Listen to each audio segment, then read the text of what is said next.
I had to add this little cartoon in here. I think that's kind of an old cartoon. I think in the bubble years they may have actually gotten that square wheel funded, but not anymore. Not these days. So anyway, now you're preparing to meet investors. Let's assume you've made it through some of the other due diligence phases, and they're saying, hey, I want you to come out and make a pitch to us. And this would be the same whether it's an angel or an institutional investor. You need to have three primary documents. You're going to need to have a business plan. You're going to need to have an executive summary on the company, and you need to have an investor presentation that's probably a PowerPoint, or it could be any number of other presentation applications that allow you to highlight your business. I'm going to give you a couple of thoughts on the business plan. First of all, you don't need a 75-page business plan. I guarantee you nobody's going to read it. If somebody does, it'll be an associate buried in the corner somewhere, and I don't know that most of that stuff will make the light of day. What you do need to have is probably about a 20-page business plan that's very well researched. Now I go back to what I mentioned earlier on business intelligence. Okay, it's not the quantity, it's the quality. So you're going to want to have a business plan that has lots of citations and references to credible data out there that says this is a real business opportunity. We're not making this stuff up. Okay? Unfortunately, in the investment side of things, people don't take your word for it. They're going to validate everything you tell them. So keep that in mind.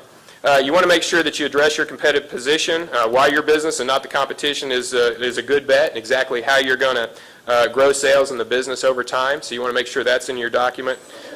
You want to give a good overview of your products and services and where they fit into the marketplace and how you price them and how you're going to sustain your competitive advantage over time. That's another real critical one. It's one thing to grab some market share early, but how are you going to sustain? How are you going to have survivability over time? I think Mario Andretti one time said, I remember seeing a poster, it showed him in his Formula One car, and it said, victory is a matter of staying power, and I think that's exactly right. It's not who gets off the starting line first, it's who has staying power. Competitive advantage and continued innovation gives you staying power. On the executive summary, and we've got examples of this, and I think I was also going to mention on your business plan, there's lots of templates out there. Marta, I think, has them. We've got them. There's tons of templates. Okay, that's great. There's templates everywhere. Again, the key is what do you populate that template with? And I want to make sure that you guys take away, if nothing else, make sure you go out and do your deep diving market research and back it up with good hard data. Okay, on the executive summary, that needs to be short. This is about the highlights of your business, a 2- or 3-page document. A little color, a little imagery is real important. You know, we're all pretty simple, we're visual. It's good to see something, see the product, see how it works.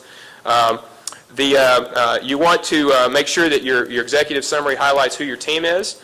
It talks about how much money you're seeking to raise and how long that money is going to last you and what key milestones you're going to achieve with that funding. In addition, you need to have a little bit of information about your management. You should have a very short, abbreviated financial picture of the company.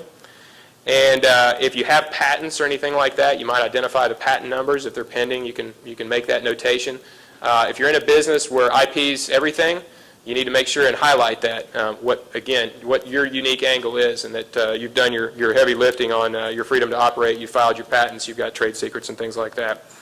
On the investor presentation itself, the investor presentation to me, the PowerPoint, let's say this is this that you're going to use with your investor. I encourage people to use the 10-20-30 rule. That's 10 slides, 20 minutes, no font smaller than 30. Okay, that's going to force you to be very concise and to the point on everything that you're going to say. You know, investors get bombarded with business opportunities. You want to be the one that stands out. Most of the content in the PowerPoint and your investor presentation is going to be very similar to your executive summary. I've got a few notes here. You're going to highlight the business for the investor. You're going to give the market pain and need and how your solution addresses that pain or need. You're going to talk about how you sell and sell to the customer and beat the competition. Who's going to help you do it? How much do you need to raise? And when do you need the money? And what key milestones, as I said earlier, that you're going to achieve with that funding? And last, but certainly not least, relative to this component is you need to create an investor pipeline. Okay, get you a spreadsheet and make that pipeline, that list of all the investors that you're going to go after, and start tracking and working and measuring your success and getting out and getting meetings with these investors. Another thing, a word of caution here, maybe it's unwarranted, I'm a believer in it. If you're going to give your business plan out, I'd encourage you to give it out physically and number it, and if the investor doesn't invest, have them give it back to you. It's never good to have a lot of your business plans floating around out there in space, especially electronically. So maybe I'm a little more worrisome because I'm CPA, but I would encourage you to keep a close eye on that. So That's about all I'm going to say on the presentations themselves. I'm going to move on here, and we're almost wrapped up. So let's say congratulations. You've got an investor now that you've pitched to. He's interested. He or she is interested, and they want to make an investment. Now's a good time to make sure you've had those professional service providers in your network, because you're going to need some investment documents in order to take the investment. And I think Chuck may be talking about this later in his presentation, but investment's going to trigger a variety of documents and required filings with the state. That's something important to notice. And you may be surprised sometimes if you take investment, it pops up in the DBJ, and you're thinking, how in the world did the DBJ know I got investment? Because they check filings at the state. You're most likely going to need to issue stock certificates, track investment, report results, and hold annual share meetings, and that's at a minimum, okay? So keep that in mind. You may also be required to have CPA-prepared financial statements and annual audits. Keep those things in mind. And again, now that you have what we call OPM, you've got other people's money, let's assume you've closed the deal, you're now going to have to behave like a more mature and sophisticated business. You're going to have to maintain regular, open, and honest communication with your investors, and you're going to seek their advice. I think you'll find it pays off over time. So in highlighting some of the things that I said today, and by no means did I cover all of the checklist items. There's so many more that we could go into, but we've got limited time today. But again, be sure that equity funding is a fit for you for some of the reasons I've described today, and that you know how you're going to return investment back to this investor. If you're successful and you actually sell your business one day, you want to be able to do it again, and you want to make as many friends along the way as you can. So take good care of your investors. Know your business better than anyone. Establish control and credibility. That's the back office and the governance component. Then you want to sell the deal and be prepared to take the check.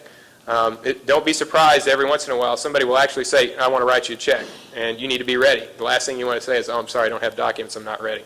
So be prepared for that. And last, certainly, keep investors informed and communicate. I'll wrap up here. That's a little information on how you can reach us at NTEC, and you've got my name there. I wish you all luck as entrepreneurs in whatever it is you're doing, whether you seek equity funding or debt funding or just self-fund the thing. We wish you luck. I hope you come out and visit us sometime, and feel free to call us and come out to the center anytime. I look forward to your questions. Thank you very much.